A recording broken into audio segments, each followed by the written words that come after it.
The testing that we're doing here in this independent laboratory is a really big step forward for LightSquared as we move to our operational deployment. We've talked a lot about the potential for solutions to fix issues with high precision receivers. Today we're in an environment where we're proving it out, that it's actually factual. We have a solution that works, that makes high precision GPS receivers perfectly compatible with the LightSquared transmissions. This is a modified antenna. The second antenna is an unmodified antenna. This antenna is manufactured by Javad GNSS. What Javad has done is he has modified some of the electronic components inside this antenna to make it compatible with the LightSquared signal.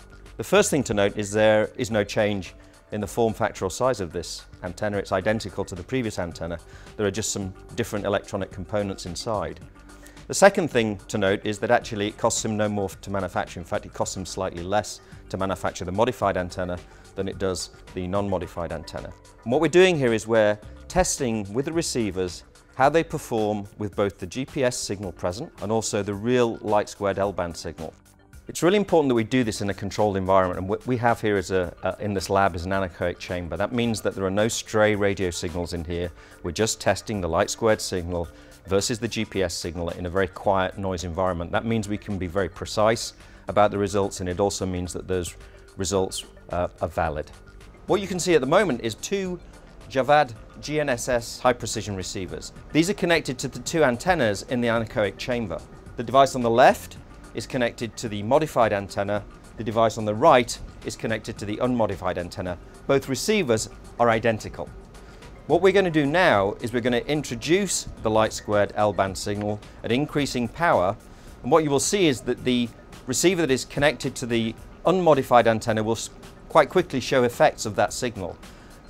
The receiver that's connected to the modified antenna, as you will see, experiences no change whatsoever. The modifications that have been made to the antenna have made it completely robust to the LightSquared signal.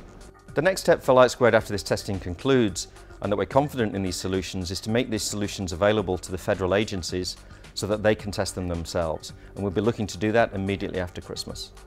As testing proceeds, actual devices to filter out LightSquared signals and at the same time keep the GPS signals intact are already being manufactured. The Javad GNSS manufacturing facility in San Jose, California has started production of what the company calls LightSquared compatible GNSS receivers. These receivers have been designed to meet and surpass performance standards. They do not have flat group delay across the frequency band, and they do not affect the integrity of GPS signals. In particular, the multipath mitigation features of the GPS signals are well preserved. Laboratory tests and the production devices themselves are proving that GPS can coexist alongside the LightSquared network.